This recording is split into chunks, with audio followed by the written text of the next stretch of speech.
هم عايزين ايه من الزمالك؟ لا بجد عايزين ايه من الزمالك؟ يعني عايزه يطلع بره المنظومه الرياضيه؟ يا عم اقفله، اقفله وريح واستريح وريح الناس كلها، والناس كلها تبقى مبسوطه، ويبقى في نادي واحد بس هو اللي بنشجعه، او ما نشجعوش هو اللي بياخد البطولات كل سنه، هو اللي ليه كل الدعم، هو اللي ليه كل الميزانيات بتاعت الدوله، هو اللي ليه كل الحقوق، هو اللي ليه كل حاجه. وريح دماغك وريحنا، بدل ما انت ملايين الناس بيتحرق دمها بسبب اللي انت بتعمله فيهم. يعني ايه انا يبقى عندي ماتش في بطوله مفيش غير نادي واحد بس هو اللي باقي فيها من الانديه الشعبيه، وتخلي الجماهير ما تحضرش، تقول لي اصل معلش اللائحه؟ تمام. يعني لائحه ايه يا ابني اللائحه اللي انت بتتكلم عليها؟ لائحه ايه اللي انت مخلي فيها نادي شعبي زي نادي الزمالك يشجعوا ملايين في مصر وبره مصر ما يحضروش ماتش زي ده؟ بجد يا جماعه مش عايزين نقفلوه، نريح دماغنا. لكن تقعد تحشر له ماتشات وهو اصلا خلصان. يعني هو، بص، هي دي الفرق ما بيننا وبين الغرب. ده فرق ما بيننا وبين الغرب، اللي هو الفاشل عنده بيشجعه عشان يقوم. لكن احنا لو حد بينجح لا لازم نفشله، لازم نوقعه. ايه ده الزمالك مش عارف ايه واقف على رجله وبتاع، وقعهولي وقعهولي. ايه يا حبيبي اللي انت بتعمله ده؟ وعايز تتقدم ومستغرب المغرب وصلت لفين والسعوديه وصلت لفين وكل المنتخبات اللي عندك وصلت لفين؟ ده انت نجاح كبير قوي انك انت توصل لقبل النهائي في كاس افريقيا. بجد والله انتوا ناس خبراء في تفشيل اي حاجه ناجحه او بتحاول تنجح.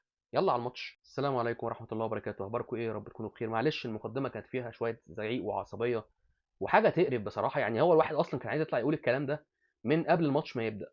لما انت يكون عندك حد ناجح او بيحاول ينجح او بيحاول يشم نفسه، لا ازاي؟ ايه ده؟ انت الزمالك هتاخد لي مش عارف كونفدراليه، هتاخد لي مش عارف كاس، هتاخد لي مش عارف دوري كمان بتنافس عليه. لا وقعهولي، ده وقعهولي. هو رايح فين؟ ده الاهلي صارف مليارات يا جدعان، ما ينفعش. واخد زيزو من الزمالك وكان بيفوض نص لعيبته. في ايه يا عم انت؟ الزمالك واقف على حيله واللعيبه شامه نفسها. لا لا لا، وقعهم لي بقى بدني. حط لي كل يوم ماتش، حط لي كل يومين ماتش. خلي الزمالك يلعب في 12 يوم 5 ماتشات. اللي اقل مده محتاجها جسمه وراحه الناس 3 ايام. 3 ايام. شيء غريب جدا. ومش فاهم انت ايه النجاح اللي انت عايز توصل له؟ انت كده في منظومه؟ لا مفيش منظومه. انت كده في عدل؟ لا مفيش عدل. انت كده في كوره؟ لا مفيش كوره.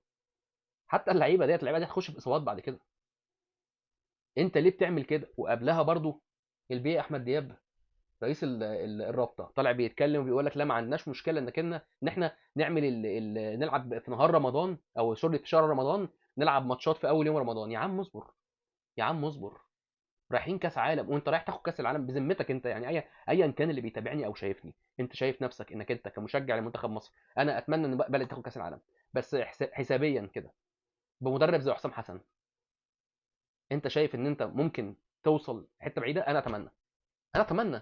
ما حدش هيتمنى الخير لبلده انه ما يجيش، لا اكيد هتمنى الخير لبلدي، هتمنى الخير لمنتخب بلدي. بس يعني انت عاكك ولغيت الهبوط السنه اللي فاتت. هو انت لما لغيت الهبوط السنه اللي فاتت ما كنتش عارف ان انت السنه دي منتخب مصر ممكن يوصل لكاس العالم ويلعب كاس العالم 2026؟ ما كنتش عارف؟ ما كنتش عامل حسابك عليها؟ فلغيت الهبوط السنه اللي فاتت. ما هي دي عدد ماتشات بتيجي على دماغ الفرق بعد كده. يا عم اقسم لك بالله الزمالك بطل، الزمالك بطل، اقسم بالله اي زملكاوي يفتخر بنادي الزمالك. نادي الزمالك بطل انه مكمل وبينافس بكل الظروف والمشاكل اللي هو فيها دي. ايه ده؟ الارض هتفوقك وتقومك على حيلك؟ لا لا لا، اسحب لي الارض دي، اسحبها لي. ايه ده؟ لا الزمالك هيفوق وبينافس على كونفدراليه ودوري وكاس وبتاع. ماتش سيراميكا فرقه تقيله ومعاها عندها لعيبه تقيله بس ما عندهاش جمهور. لا ابعت لي جمهور بقى. انا نفسي افهم، نفسي افهم اللي حط البند بتاع اللائحه اللي بيقول الجمهور ما يجيش او ما يحضرش ماتشات في الكاس. ده كان بيفكر في ايه ساعتها؟ يعني معلش انا اسف يعني. مش عايز اقول لك انت كنت متعشي ايه ولا واكل ايه ولا شارب ايه، مش عارف اقول لك ايه بصراحه. بس اللي حط البند ده يطلع يفهمنا كده ويشرح لنا وبيقول لنا البند ده لما اتحط في اللائحه ان الجمهور ما يحضرش، ده البند ده محطوط ليه وبناء على ايه؟ لما لو النهارده بص على الحاجه، انا مش هكلمك احمر وابيض واقول لك اصل الاهلي هو السبب وبناء على رغبه الحمر والكلام ده كله. لا انا هقول لك انت دلوقتي لما انت بتحط، لو النادي الاهلي كان وصل وما خسرش قدام المصريه للاتصالات، اللي حط بند عدم حضور الجمهور ده بيفكر في ايه؟ ما هو في أندية ليها جمهور في أقاليم، زي طنطا، زي أسوان، زي المنيا، زي منصورة. الأندية دي ليها جماهير صح؟ والانديه اللي ليها جماهير دي مش من حقها انها يعني تحضر. اللي حط البند دوت انت بتخدم انديه المؤسسات، الانديه اللي مش هتكون مضغوطه لما يبقى في جمهور قدامهم. الناحيه الثانيه خصوصا جمهور الزمالك اللي بقاله فتره وبقاله مده بيحضر الماتشات وبيشتغل بشكل كويس مع الفرقه وزائق الفرقه وعامل دعم ليها نفسي كويس جدا. بجد اللي حط البند ده كان بيفكر في ايه؟ اللي حط البند ده بجد انت ايه نيتك؟ يعني اطلع حد يطلع، يا جماعه يا جماعه حد يطلع، يا جماعه حد يطلع يفهمنا، يعرفنا انت كنت بتفكر في ايه وانت بتحط بند عدم حضور الجمهور. ده احنا ما بنشمش مع الانديه الشعبيه، بنشمش بنقول يا رب الاسماعيلي يقف على حيله والاتحاد يقف على حيله والمصري يقف على حيله والانديه الشعبيه تكتر ويطلع كمان من الدرجه الثانيه انديه شعبيه، الغزل والبلديه وطنطا والمنصوره والناس دي كلها، وانت بتمنع حضور الجماهير. البند ده ما بيخدمش الا انديه الشركات والمؤسسات. نادي زي سيراميكا كليوباترا النهارده عنده تشكيله مرعبه، لما تحطه قدام الزمالك اكيد تشكيله سيراميكا اعلى، واكيد تشكيله سيراميكا افضل. لما تحط تشكيله سيراميكا قدام تشكيله نادي الزمالك او النادي الاهلي من غير جمهور، يعني تشكيله سيراميكا دي لو لعبت النادي الاهلي من غير جمهور النادي الاهلي هتكسب. اللي رجح كفه النادي الاهلي في ماتشه مع سيراميكا اذا كان في السوبر ولا في اي ماتش تاني كان ايه؟ ما هو جمهور. اللي رجح كفه نادي الزمالك الفتره اللي فاتت لما لعب سيراميكا السنه اللي فاتت في الكاس برضه كان ايه؟ في قبل النهائي لما زيزو جاب الجون الثاني كان الجمهور. فانت على اي اساس بتمنع الجمهور من انه يحضر؟ ولا رابطه منظمه نفسي افهم دلوقتي انت بقى لما انت لعبت الزمالك وضغطته الضغطه دي. انا حاجه للحكم دلوقتي عشان الحكم ده ليه قصه لوحده. لما انت ضغطت الزمالك الضغطه اللي انت ضغطتها له دي انت استفدت ايه؟ ايه اللي عاد على المنظومه؟ قال لك اصل ده اخر ماتش في كاس مصر. ودلوقتي انا عايز اسال سؤال بالله عليك يا شيخ، لو كان الاهلي اللي مكان الزمالك ومحطوط له الجدول ده كنت هتحشر له ماتش زي سيراميكا في الكاس في النص كده؟ الزمالك لسه لعب اول امبارح، ده يوم ما عطفوا على الزمالك اجلوا له الماتش ساعتين.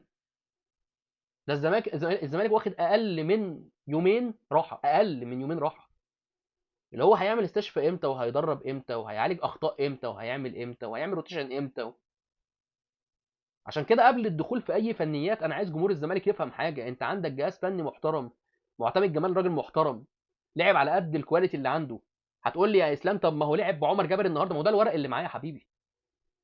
انت مضغوط على مدار الماتشات لازم تعمل روتيشن، لازم توزع اللعيبه. الفكره مش فيه هو كمعتمد جمال، الفكره في الاداره في الاول. مش هقول لك جون ادوارد لان جون ادوارد جاب لك صفقات على بص هتقول لي ده جاب لي شوكوبينتا ومش جاب لي شوكوبينتا. انا كده اتكلمت على المنظومه واتكلمت على القرف اللي بتعمله، لسه حاجه للتحكيم. قبل ما اتكلم في اداره الزمالك، الحكم النهارده محمود بسيوني كل كوره لسيراميكا فيها شك لمسه يد او ضربه الجزاء اللي حسبت النهارده جت قبل كده للاهلي وما اتحسبتش، تيجي على الزمالك وتتحسب. والبند واضح وصريح في اللائحه ان لو اللاعب نزل على الارض والكره خبطت في ايده تبقى الكوره مش هاند بول. انا مش بعدل على التحكيم، انا بقول القانون اللي انا عارفه. فيشاء ربنا انها الكوره تطلع. الزمالك عنده غيابات، عنده اصابات، عنده مشاكل ولاعيبه موقوفه. فانت تحط على ده كده ده كله ايه؟ بدل ما تساعد الزمالك انه يقوم. ونفس الكلام اقسم بالله انا بحلل ماتشات اهلي وزمالك عشان ما تقوليش انت لابس تيشيرت الزمالك انت زملكاوي. لا انا هنا مش زملكاوي، انا هنا في المحتوى بتاعي مش زملكاوي. انا هنا في المحتوى بتاعي بتكلم على مصلحه الاهلي ومصلحه الزمالك، ولو كان ده في صالح الاهلي والزمالك اللي مكان الاهلي انا كنت اتكلمت في صالح النادي الاهلي وقلت ما ينفعش تضغط النادي الاهلي لانه نادي بيلعب باسم مصر.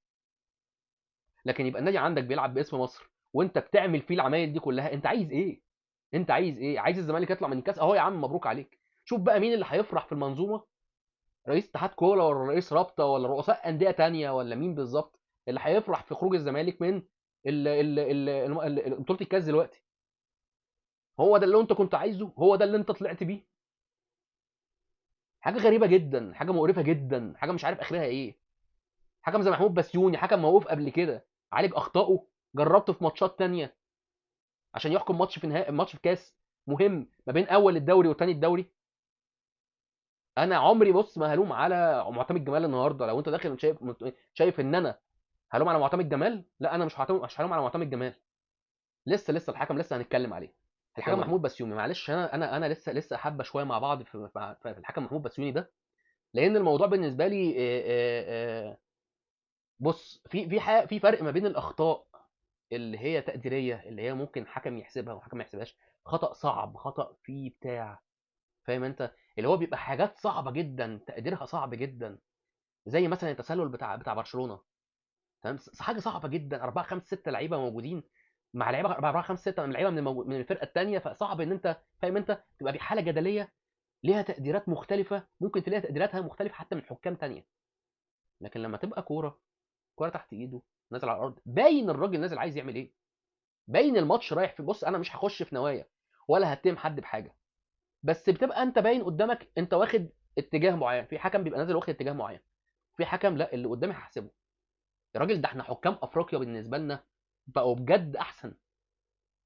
انت كل كاس عالم انديه او كاس عالم منتخبات عندك كام حكم مصري بيروح؟ والحكام الافارقه بقوا مستواهم اعلى من الحكام المصريين. انت شفت بؤس اكتر من كده؟ ما هو الحكم اللي بيحكم عندك هنا، بيحكم عندك هنا وهو مش عارف، يعني خلاص هو خد على توجه معين او على طريقه معينه او على قوانين بتتقري وبتتنفذ بطريقه معينه، لكن تيجي تبص على التحكيم اللي هو التحكيم نفسه، اللي هو قانون التحكيم نفسه، لا تلاقي حاجات تانية خالص، تلاقي شيء تاني خالص. الحكم محمود بسيوني كل كوره لسيراميكا فيها شك لازم يوقف ويرجع للفار. ده احنا كنا قربنا يا عم نشك ان الفار اصلا شغال. على العكس تماما، اي كوره، في كوره ضربه جزاء لمحمد السيد، محمد السيد في ضربه جزاء لمحمد السيد ما اتحسبتش، ولا بص ولا راح ولا شاف ولا اي حاجه خالص، وضربه جزاء للزمالك. انا ما بقولكش الزمالك لما يبقى وحش اخليه يفوز وساعده لغايه ما يكسب، لا انا مش عايز كده. انا عايز اشوف الحكم اللي نازل ليه عنده ليه، يعني انا اشوف توجهه، احس من تحركاته من قراراته من شغله ان هو لا الحكم دوت نازل فير، فير على الكل. تمام.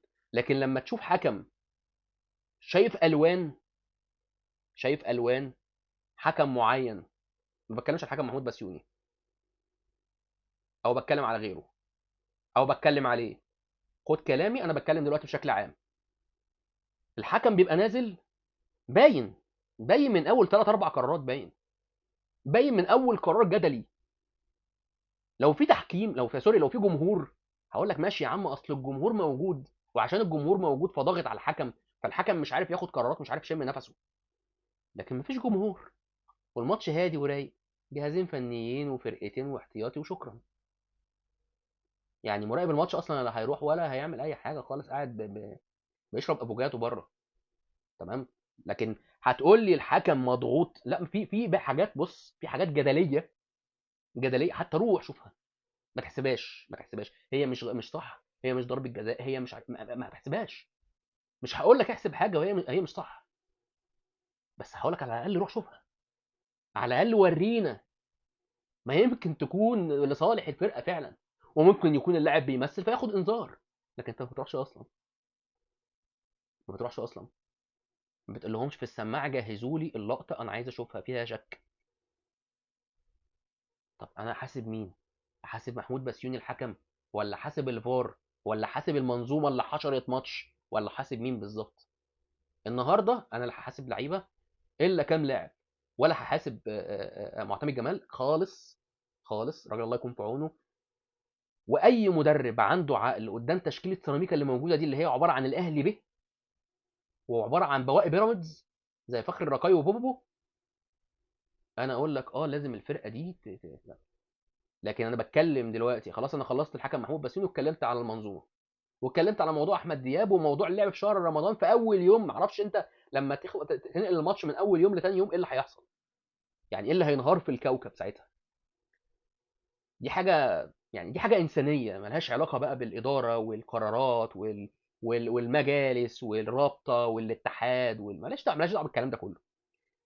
هنا بتكلم دلوقتي في حاجه ثانيه، معتمد جمال، وهمسك لك التشكيله لاعب لاعب. معتمد جمال، معتمد جمال اي مدرب لازم يحترم فرقه سيراميكا، لازم يا باشا يحترم فرقه سيراميكا. كان خسران 1-0 وتعادل ودخل فيه الجون الثاني، ما اقدرش اتكلم، ما اقدرش اتكلم. هو الراجل شغال حرفيا بيغزل برجل حمار. يا جماعه الراجل ده لا اختار صفقات ولا عمل فتره اعداد ولا عمل اي حاجه خالص، وجاي على فرقه منهاره كان في مدرس العاب ماسكها قبل كده يانيك فيريرا، خرب الفرقه، وقع نفسيه اللعيبه، الشخصيه اللي بناها جوميز ضاعت، ضاعت، اختفت. واصلا مش باقي من الفرقه كتير. بص، اي اهلاوي هيشمت في خروج الزمالك النهارده من الكاس، ما تردش عليه. ده بص يعني ايه، طبطب عليه كده وسيبه وامشي. ليه؟ لان دوت واحد صارف مليارات، صارف مليارات، وفرقته مودعه الكاس على ايد المصريه للاتصالات في الدرجه الثانيه، بيدربه مدرب نيجيري. تمام؟ بص، ده زي ما بقول لك كده، ده طبطب عليه وسيبه وامشي. قول له يا ابني الله ربنا يهديك، بجد والله ربنا يهديك. لكن عشان انت تقول لي انت مش عارف خرجت النهارده على ايد سيراميكا. سيراميكا اول الدوري عليك، انا تاني الدوري. ما طبيعي ان اول الدوري يكسب تاني الدوري، وطبيعي ان سيراميكا يكسبك. بس هو بيحصل حاجات غريبه بقى في ماتش سيراميكا. النهارده طلع خبر قبل الماتش بيقول لك جايزه 300,000 جنيه لنادي سيراميكا علشان لو فاز على الزمالك. ده ماتش كاس يا جماعه. ده انت لو حسبت المصاريف دي نفسها بالنسبه لبطوله الكاس نفسها، بالنسبه لجوائز بطوله الكاس نفسها، هتلاقي ان الكلام ده سفه. سفه. ده بطوله الدوري الجائزه بتاعتها ما تلمش المبلغ ده. انت بتتكلم في 300,000 جنيه لكل لاعب، قايمه فيها 30 لاعب، يعني 9 مليون جنيه. 9 مليون جنيه دول، بص انا بتكلم في شركه وبتكلم في مؤسسه خاصه، بس 9 مليون جنيه دول هتكسبهم من بطوله الكاس نفسها؟ اكيد لا. اكيد لا. انا ما اعرفش جايزه بطوله الكاس كام، بس اكيد لا. انت عايز تقنعني ان جايزه بطوله الكاس هتبقى 9 مليون جنيه؟ لا. لا، بقول لك بالفم المليان، لا، من قبل ما اشوف وقبل ما اطلع وقبل ما ادور. فانا بقول لحضرتك، انت عايز تقول لي مثلا ان الزمالك ما خرجش بفعل فاعل؟ لا، خرج بفعل فاعل، وخرج بالمنظومه، والمنظومه مش عايزه الزمالك يكمل، والمنظومه مش عايزه الزمالك يبقى بينافس على كل البطولات. وفي نادي معين صرف مليارات، صرف مليارات حرفيا، عنده اتنين لعيبه عقدهم حوالي مليار جنيه. ده في فرق في الدوري الممتاز قيمتها التسويقيه ما تجيش عقد لاعب منهم. مش عايزه الزمالك يكمل علشان الزمالك ما يبقاش هو واخد البطولات باقل النتائج، رغم ان الزمالك عملها في يوم قبل كده، ورغم ان الزمالك خد دوري وكاس قبل كده ايام فيريرا وموقوف له قيد. فمبروك على المنظومه اللي عايزه الزمالك يطلع. مبروك اهو، ساب لك بطوله الكاس. روح خلي سيراميكا ولا خلي بيراميدز ولا خلي ايا كان النادي، ما فرقتش كتير، وكده كده الاهلي والزمالك طلعوا. فشوف بقى مشاكل المسابقه هيبقى عامل ازاي يا فهمان، يا اللي منعت الجمهور من ان هو يحضر. والغلط مش عليك لوحدك، الغلط على البشوات الكراسي اللي قاعده على كراسي اللي بتروح تمضي على اللائحه قبل ما تراجعها وقبل ما تقراها. لازمه الشؤون القانونيه ايه؟ ولازمه مجالس الادارات ايه؟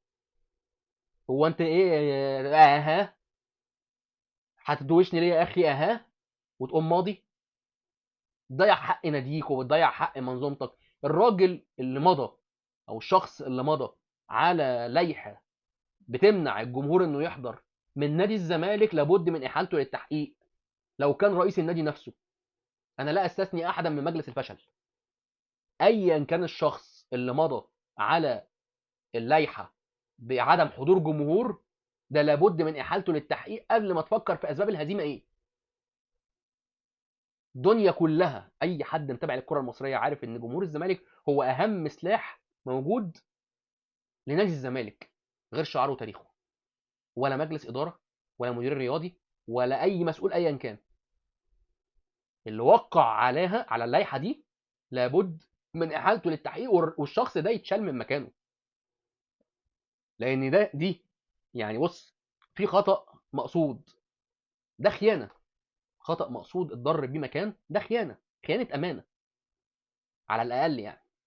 وفي خطا تاني غير مقصود، وده انيل، الاهمال انيل. فده اللي حصل في الموضوع ده حرفيا، هو كان اهمال، ولا بد من محاسبه المسؤول المهمل على اهماله ده، عشان ما يتكررش تاني، لان اصلا العمليه مش مستحمله. عمر جابر، لما بتبقى الفرقه فيها مشاكل كتيره وفيها غيابات كتيره، بتبقى تتعكز على الكام لاعب اللي هم كبار في الفرقه، اللي هم قدوه في الفرقه، كباتن الفرقه. النهارده الونش رغم ان هو اللي راجع من اصابتين رباط صليبي، لكن بيشيل دفاع الزمالك، واحسن من حسام عبد المجيد اللي عمل كوارث، دخل جون في نفسه وضرب الجزاء عليه، وشويه شويه كان هيغير التيشيرت وينزل يلعب مع سيراميكا. تمام، بس انا عارف ان ده مستواه، حتى لما جاله عقد وقال لك هيتباع وهيمشي، يا عم مشيه. حسام عبد المجيد ده مشيه. انت عندك اللي احسن منه، وعندك احمد حسام لسه موجود، وعندك الزناري راجع لك اخر الموسم، انت مطلعه اعاره، فعندك لعيبه صدقني لو خدت هتبقى احسن منه، بمجرد بس ما اللعيبه دي تهتم بنفسها شويه. عندك احمد حسام، وعندك الزناري اعاره، وعندك العيال اللي طلعت من تحت. ده بمناسبه الكباتن الفرقه، فحسام عبد المجيد ده مبدئيا كده مشيه من غير ما تفكر. اي حاجه هتجيلك فيه مكسب يا عم، ده ممكن يكون كوبري وهيروح الاهلي، يا عم ما يروح الاهلي، ما يروح الاهلي. هو نفعك عشان ينفع الاهلي؟ طب ما هو زيزو كان نفعك عشان ينفع الاهلي؟ معلش يعني، هو في سوبر القرن اللي هو يعتبر اهم بطوله للزمالك بعد دوري ابطال افريقيا، في اخر او في الالفيه دي، يعني في اخر 25 سنه دي، بعد دوري ابطال افريقيا اللي كان في 2003، كاس السوبر المصري، كاس السوبر السوري الافريقي، دي اهم بطوله صح؟ زيزو نفسه عمل لك ايه في البطوله دي؟ لكن عمر جابر تخيل عمل لك. وعشان كده انا هتكلم برضه على عمر جابر. عمر جابر لما يبقى في ناشئ طالع من تحت اسمه محمد ابراهيم، عنده الحميه وعنده الجرأه انه يخش ويعدي ويرقص ويرفع، وبس علشان ضغط الماتشات الراجل ما رضيش يلعبه النهارده ولعب محمد ابراهيم. ايه رايك في اداء عمر جابر مقارنه باداء محمد ابراهيم؟ عمر جابر اللي قرب يعتزل مش عارف يخترق ويعدي ويروح ويرفع عرضيه، كل كوره اللي جنبه، كل كوره اللي ورا، كل كوره اللي قدام، بس. يعني انا واحد من الناس بكرش دوت، لو خدت بعضي ونزلت العب صدقني هعمل الشغل اللي انت ده زي الفل، زي كوكا في الاهلي. بس كوكا هو اصلا نص ملعب، بياخد قطع الكوره يسلمها المفروض سته. انت بقى كعمر جابر، يا اللي احترفت في بازل واحترفت في الدوري الانجليزي ولعبت في بيراميدز والزمالك، لغايه دلوقتي ما عندكش الجرأه انك تخش تعدي واحد على واحد. امال الزمالك المفروض يعتمد عليك امتى؟ امال انت ككابتن فرقه بعد شيكابالا ما اعتزل وبعد ما زيزو مش راح الاهلي، الزمالك يعتمد عليك امتى؟ تشيله امتى؟ لما انت في سنك ده وقربت تعتزل، ولغايه دلوقتي عمر جابر لا يعتمد عليه في مركز الباك اليمين، ما بيصنعش الفارق ولا دفاعيا ولا هجوميا. امال الزمالك هيعتمد عليك امتى؟ امال هتشيل الزمالك امتى؟ بعد ما تبطل؟